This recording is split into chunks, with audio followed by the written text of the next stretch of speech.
Hello everyone, welcome to class number 86 of the chapter Digital Logic। आज हम पढ़ेंगे और एक तरह के टॉपिक के बारे में। आज का हमारा टॉपिक है Rome and types of Rome. जैसे कि लास्ट कुछ क्लासेस में हमने पढ़ा था कंप्यूटर मेमोरी क्या है, different types of computer memory क्या है, इसको हम हमारे कंप्यूटर सिस्टम में, डिजिटल सिस्टम में क्यों यूज करते हैं। लास्ट क्लास में हमने डिस्कस किया था कि रैम के बारे में, डिफरेंट टाइप्स ऑफ रैम क्या है, रैम का ब्लॉक डायग्राम भी हमने देखा था, उसके बारे में डिस्कस भी किया था। तो आज की क्लास में हम डिस्कस करेंगे और एक तरह के प्राइमरी मेमोरी के बारे में, जिस प्राइमरी मेमोरी का नाम है रोम। सो रोम हम क्यों यूज करते हैं हमारे डिजिटल सिस्टम में, आज हम उसके बारे में डिस्कस करेंगे। तो चलिए शुरू करते हैं डिस्कशन। रोम का फुल फॉर्म है रीड ओनली मेमोरी। तो इसके नाम से क्या पता चल रहा है, ये एक ऐसा मेमोरी है जिस मेमोरी को हम सिर्फ यूज कर सकते हैं रीड करने के लिए। उसमें जो डाटा स्टोर्ड है उस डाटा को सिर्फ रीड करने के लिए ही यूजर यूज कर सकता है इस तरह के मेमोरी को। इस जिस मेमोरी में कि हम एक बार अगर डाटा स्टोर कर लेते हैं तो वो डाटा उसमें फिक्स्ड होकर रह जाता है, उसको ना ही हम और डिलीट कर सकते हैं, ना ही उसको और हम इरेज कर सकते हैं। Okay, in ROM information once stored remains fixed. ROM में अगर हम इंफॉर्मेशन एक बार स्टोर कर लेते हैं तो वो फिक्स्ड होके स्टोर होके रह जाता है, उसको और हम चेंज नहीं कर सकते। So the information stored in ROM can only be read and used. इसीलिए हम रोम को सिर्फ यूज कर सकते हैं उसमें स्टोर किया गया इंफॉर्मेशन को रीड करने के लिए, और जहां पे जिस वक्त उसको यूज करना चाहते हैं उस वक्त सिर्फ उसको यूज करने के लिए। बट उसमें जो स्टोर्ड है इंफॉर्मेशन, उस इंफॉर्मेशन को चेंज करने के लिए, मॉडिफाई करने के लिए फैसिलिटी हमें नहीं प्रोवाइड करता जिस तरह का प्राइमरी मेमोरी। उस तरह के प्राइमरी मेमोरी को हम बोलते हैं ROM. Okay, so generally normally हम रोम को कहाँ पे यूज करते हैं, रोम को किस तरह के प्रोग्राम, किस तरह के इंफॉर्मेशन को स्टोर करके रखने के लिए यूज करते हैं। जैसे कि हम कंप्यूटर का स्टार्ट बटन जब क्लिक करते हैं या फिर मोबाइल का जब स्टार्ट बटन क्लिक करते हैं तो मोबाइल जो ऑन होता है या फिर कंप्यूटर ऑन होता है, वो कंप्यूटर को कैसे पता चलता है? कोई सेट ऑफ प्रोग्राम, कोई सेट ऑफ इंस्ट्रक्शन हम कंप्यूटर को प्रोवाइड किए होंगे, उसी सेट ऑफ इंस्ट्रक्शन को फॉलो करके उसको पता चलता है कि इस बटन को क्लिक करने से यूजर हमारा कंप्यूटर या फिर मोबाइल ऑन होगा। तो वहां पे कंप्यूटर या फिर मोबाइल को स्टार्ट करने के लिए जो स्टार्टअप इंस्ट्रक्शन या फिर जो बायोस है, वो जो सेट ऑफ इंस्ट्रक्शन है उसको हम स्टोर करते हैं जिस तरह के प्राइमरी मेमोरी में, उस प्राइमरी मेमोरी को हम बोलते हैं ROM. Okay, so generally it contains a set of startup instruction. ROM startup instruction को स्टोर करके रखता है। मतलब स्टार्टअप इंस्ट्रक्शन मतलब what to do when a computer is turn on. जब हम कंप्यूटर के टर्न ऑन बटन को क्लिक करेंगे तब हमारा कंप्यूटर क्या ऑपरेशन परफॉर्म करेगा, उसके लिए जो सेट ऑफ इंस्ट्रक्शन है उस सेट ऑफ इंस्ट्रक्शन को स्टोर करके रखता है रोम। ओके, रीड ओनली मेमोरी का नेचर क्या है? Non volatile. तो लास्ट क्लास में हमने डिस्कस किया था वोलाटाइल एंड नॉन वोलाटाइल के बारे में।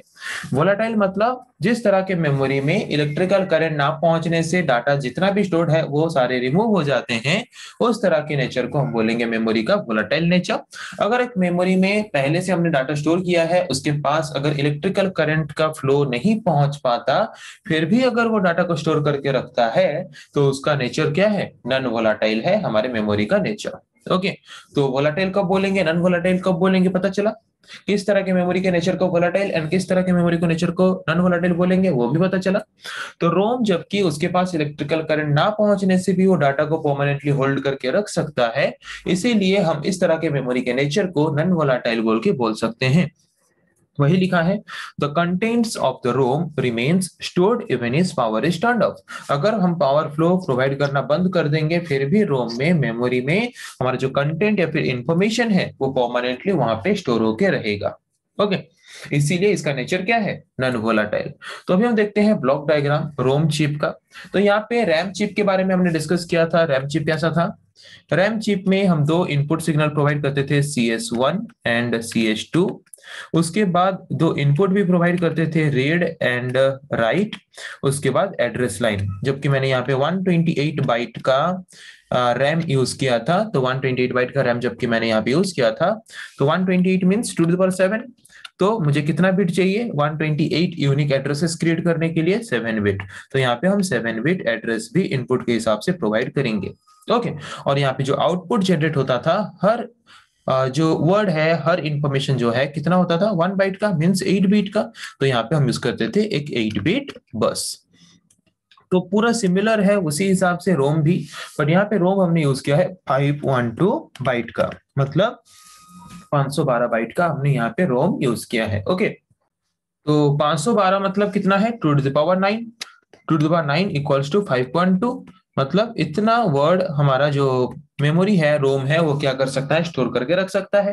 तो हमें कितना बिट चाहिए हर एक यूनिक वर्ड के लिए, एड्रेस बनाने के लिए 9 बिट, तो हमने यहाँ पे 9 बिट का एड्रेस प्रोवाइड किया। हम रोम को यूज करके सिर्फ क्या करते हैं, रीड ऑपरेशन परफॉर्म करते हैं, राइट ऑपरेशन तो परफॉर्म नहीं करते, तो इसीलिए यहाँ पे हमें रीड राइट का कुछ भी इनपुट देने की जरूरत नहीं है। जैसे कि हम यहाँ पे chip select signal, chip select input control signal use करते थे, क्यों, हमारे चिप को कंट्रोल करने के लिए कि वो कब किस तरह का काम करेगा और कब काम करेगा कब काम नहीं करेगा। ओके, तो रैम में चिप सिलेक्ट 1 का वैल्यू 1, चिप सिलेक्ट 2 का वैल्यू अगर 0 देते थे तो वो read and write operation perform करता था। वैसे ही रोम में अगर हम चिप सिलेक्ट 1 का वैल्यू 1 एंड चिप सिलेक्ट 2 का वैल्यू 0 देते हैं तो यहाँ पे रीड ऑपरेशन परफॉर्म करेगा हमारा रोम चिप। और 8 बिट डाटा बस हम रैम में यूज करते थे, क्यों, बोथ इनपुट एंड आउटपुट के लिए, मतलब मेमोरी से सीपीयू के पास डाटा को भेजने के लिए, सीपीयू से मेमोरी के पास डाटा लाने के लिए हम 8 बिट डाटा बस को यूज करते थे रैम में।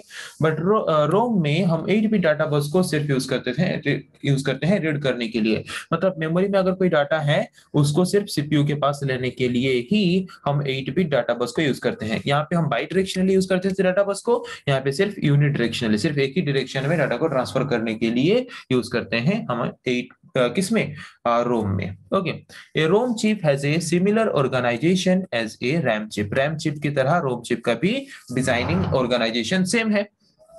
However, a ROM can only perform read operation. RAM both read and write operation perform कर पाता है, but ROM सिर्फ read operation perform कर पाता है। तो इसीलिए जबकि RAM both read and write operation perform कर पाता था, तो वहां पे जो डाटा बस हमने यूज किया है, ये डाटा बस क्या करता था, मेमोरी से सीपीयू तक, सीपीयू से मेमोरी तक बोथ डायरेक्शन में डाटा को ट्रांसफर करता था। बट रोम में रीड ओनली मेमोरी में, जबकि हम सिर्फ डाटा को रीड ऑपरेशन परफॉर्म करने के लिए मेमोरी को यूज करते हैं, तो मेमोरी में स्टोर किया गया डाटा को हम सिर्फ सीपीयू में लाके रीड करते हैं, तो इसीलिए डाटा बस सिर्फ ओनली एक ही डायरेक्शन में ही ऑपरेट करता है। ओके, समझ आ गया। तो अभी हम देखते हैं, जैसे कि यहाँ पे मैंने लिया है रोम कितना बाइट का, 512 बाइट का। सो 512 बाइट का अगर मैंने यहाँ पे लिया है रोम, तो कितना वर्ड स्टोर कर सकता है हमारा रोम, 512। तो हर एक वर्ड को रिप्रेजेंट करने के लिए यूनिक एड्रेस चाहिए हर एक वर्ड के लिए। तो 512 का कितना पावर है, 9, तो हर एक एड्रेस को रिप्रेजेंट करने के लिए हमें चाहिए 9 बिट। ओके, तो इसीलिए हमने यहाँ पे इनपुट लिया एक 9 bit address. Okay, so the 9 bit address lines in the ROM chip specify any one of the 512 bytes stored in it.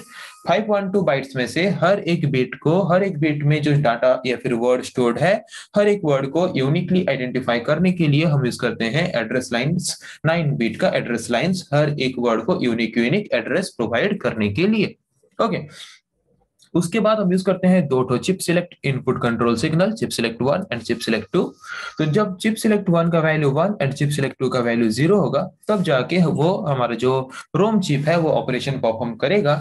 Otherwise chip select 1 and chip select 2 का वैल्यू 1 एंड 0 के अलावा अगर और कुछ है तो वो किस स्टेट में होगा, हाई इंपीडेंस स्टेट में होगा। हाई इंपीडेंस स्टेट मतलब जो कि एक ओपन सर्किट की तरह काम करता है, मतलब हम कुछ भी इनपुट दे दें वो इनपुट कुछ भी आउटपुट जनरेट नहीं करेगा। जब सिर्फ चिप सिलेक्ट 1 का वैल्यू 1 एंड चिप सिलेक्ट 2 का वैल्यू 0 होगा, तब जाके वो ऑपरेशन परफॉर्म करेगा। ओके, तो ये तो हमें पता चला रोम क्या है, रोम का ब्लॉक डायग्राम हमने देखा कि उसका ऑर्गेनाइजेशन, उसका स्ट्रक्चर कैसा है। अभी हम देखेंगे रोम के डिफरेंट टाइप्स के बारे में, P ROM, EP ROM, EEP ROM and flash ROM. So P ROM हम किसको बोलते हैं, जिस तरह के पी रोम का फुल फॉर्म है प्रोग्रामेबल रीड ओनली मेमोरी। जिस तरह का रीड ओनली मेमोरी हमें अलाउ करता है उसमें प्रोग्राम लिखने के लिए, इंफॉर्मेशन को स्टोर करने के लिए, बट सिर्फ एक बार, उसको हम बोलते हैं P ROM. It is a computer memory chip which once has been programmed। ये एक ऐसा रीड ओनली मेमोरी है जो कि हमें एक बार हमारे मेमोरी में डाटा को राइट करने की फैसिलिटी प्रोवाइड करता है, और एक बार अगर हम इसमें इंफॉर्मेशन राइट कर लेते हैं, उस डाटा को वो परमानेंटली स्टोर कर लेता है, सेव कर लेता है, जिसको ना ही हम इरेज कर सकते हैं ना ही उसको और हम डिलीट कर सकते हैं। ओके। उसके बाद आता है ईपीरोम। ईपीरोम का फुल फॉर्म है erasable programmable read only memory. तो ये भी एक तरह का प्रोग्रामेबल रीड ओनली मेमोरी है जिसमें स्टोर किया गया डाटा को हम इरेज करके नया डाटा स्टोर कर सकते हैं। जितना बार चाहे उतना बार प्रोग्राम लिख सकते हैं, रिप्रोग्राम्ड कर सकते हैं, but by using only the ultraviolet light. Okay. उसके बाद और एक तरह का ईपीरोम है और एक तरह का पीरोम है जिसका फुल नाम है EEPROM, electrically erasable programmable read only memory. तो ये भी एक तरह का प्रोग्रामेबल रीड ओनली मेमोरी है। जिस तरह के रीड ओनली मेमोरी में हम रीप्रोग्राम कर सकते हैं, पहले से स्टोर किया गया प्रोग्राम को रिमूव करके नया प्रोग्राम स्टोर कर सकते हैं, इरेज करके। किसके द्वारा? इलेक्ट्रिकल करंट और इलेक्ट्रिकल चार्ज के द्वारा। इलेक्ट्रिकल करंट और इलेक्ट्रिकल चार्ज यूज करके हम क्या कर सकते हैं, ईईपीरोम में हम इलेक्ट्रिकली जो डाटा स्टोर्ड है हमारे रोम में उसको इरेज करके उसकी जगह पे नया डाटा स्टोर करके रख सकते हैं। तो जैसे कि आजकल हम मोबाइल यूज करते हैं, तो मोबाइल में आप देखे होंगे रैम दिया होता है जो कि 4 GB 8 GB का होता है, और उसके बाद 64 GB इंटरनल मेमोरी दिया होता है। तो आजकल जो ये इंटरनल मेमोरी है वो हमें प्रोवाइड कर रहा है रोम के फॉर्म में। क्यों? क्योंकि रोम एक ऐसा मेमोरी है जिसका नेचर है नॉन वोलाटाइल। ओके, मतलब इसमें जो भी डाटा स्टोर करेंगे परमानेंटली स्टोर होकर रह पाएगा। बट इसमें एक प्रॉब्लम था कि इसमें स्टोर किया गया डाटा को हम इरेज नहीं कर सकते, नया डाटा स्टोर नहीं कर सकते। बट जब ईईपीरोम निकला, electrically erasable programmable read only memory निकला, वो हमें अलाउ करता है इलेक्ट्रिकल करंट और इलेक्ट्रिकल चार्ज यूज करके डाटा को स्टोर करने के लिए, डाटा को इरेज करने के लिए। तो नॉर्मल हम मतलब एक सेकेंडरी स्टोरेज डिवाइस की तरह ईईपीरोम को यूज कर सकते हैं। बट एडवांटेज ये है कि सेकेंडरी मेमोरी में हम जो डाटा स्टोर करते थे उस डाटा को अगर सीपीयू एक्सेस करना चाहता है तो उसको पहले हमें क्या करना पड़ता था, सेकेंडरी मेमोरी से डायरेक्टली तो सीपीयू डाटा को एक्सेस नहीं कर सकता। तो सेकेंडरी मेमोरी से डाटा को पहले हमें कॉपी करना पड़ता था रैम में, फिर रैम से डाटा को सीपीयू लेके प्रोसेस करता था। क्योंकि CPU directly only primary memory से ही डाटा को एक्सेस कर सकता है। तो प्राइमरी मेमोरी क्या है? रैम एंड रोम। तो रोम रैम तो हम नहीं यूज कर सकते परमानेंटली डाटा स्टोर करके रखने के लिए, बट रोम को यूज कर सकते हैं। तो रोम में हम परमानेंटली डाटा तो स्टोर कर सकते थे, बट वहां पे एक बार डाटा स्टोर करने से सेकेंड टाइम डाटा स्टोर करने की फैसिलिटी वो हमें प्रोवाइड नहीं करता था। बट जब से ईईपीरोम निकला तो ईईपीरोम हमें अलाउ करता है जितना बार चाहे उतना बार डाटा स्टोर कर सकते हैं, जितना बार चाहे उतना बार डाटा को रिमूव कर सकते हैं। इसीलिए आजकल मोबाइल्स में सेकेंडरी मेमोरी को यूज करने के बदले यूज किया जाता है ईईपीरोम, जिससे हमारा सीपीयू डायरेक्टली डाटा को लेके प्रोसेस कर सकता है, और हम जितना अमाउंट ऑफ डाटा स्टोर करना चाहते हैं उतना अमाउंट ऑफ डाटा भी हम हमारे कंप्यूटर सिस्टम में या फिर मोबाइल फोन्स में इजीली स्टोर करके रख सकते हैं। अभी आते हैं और एक तरह के रोम के बारे में जिसका नाम है फ्लैश रोम, या फिर जिसको हम फ्लैश मेमोरी भी बोल सकते हैं। Okay, so it is an enhanced version of EEPROM. EEPROM का एडवांस वर्जन हम बोल सकते हैं फ्लैश मेमोरी और फ्लैश रोम को। तो ईईपीरोम एंड फ्लैश रोम के बीच डिफरेंस क्या है कि EEPROM at a time only 1 byte of data ही डिलीट कर सकता है, या फिर 1 बाइट ऑफ डाटा ही हम स्टोर करके रख सकते हैं। 1 बाइट ऑफ डाटा हम इंसर्ट कर सकते हैं, या फिर 1 byte of data at a time हम सिर्फ डिलीट कर सकते हैं ईईपीरोम में एक पर्टिकुलर टाइम में। जबकि फ्लैश मेमोरी और फ्लैश रोम में हम एट अ टाइम पूरा टोटल ब्लॉक ऑफ डाटा को स्टोर कर सकते हैं, या फिर टोटल ब्लॉक ऑफ डाटा को डिलीट कर सकते हैं। ओके, जैसे कि अगर मैंने एक 5.2 बाइट का एक रोम चिप लिया है, तो उसमें अगर 5.2 बाइट का डाटा है तो एट ए टाइम हम 5.2 बाइट का डाटा को डिलीट कर सकते हैं, या फिर एट ए टाइम हम 5.2 बाइट का डाटा रिटेन या फिर स्टोर भी कर सकते हैं एक पर्टिकुलर टाइम में, जो कि ईईपीरोम में एट ए टाइम सिर्फ 1 बाइट ऑफ इंफॉर्मेशन को हम डिलीट कर सकते थे या फिर स्टोर कर सकते थे।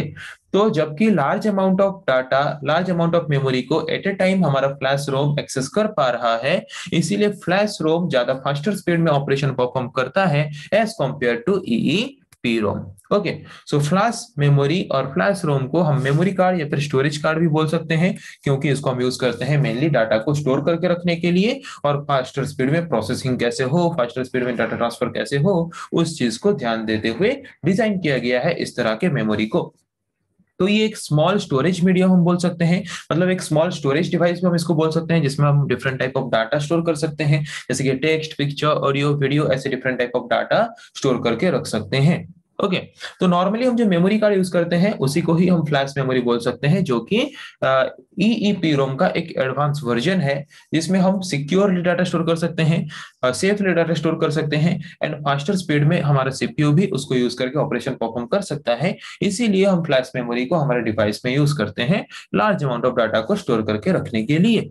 तो इस तरह के फ्लैश मेमोरी को हम मेनली यूज करते हैं हमारे डिजिटल कैमरा में, कंप्यूटर्स में, मोबाइल फोन्स में, म्यूजिक प्लेयर में, ऐसे बहुत सारी चीजों में फास्टर स्पीड में ऑपरेशन परफॉर्म करने के लिए हम फ्लैश रोम को यूज करते हैं हमारे डिजिटल सिस्टम में। तो आज की क्लास में हमने डिस्कस किया कि रोम क्या है, रोम का ब्लॉक डायग्राम के बारे में हमने डिस्कस किया, डिफरेंट टाइप्स ऑफ रोम के बारे में डिस्कस किया।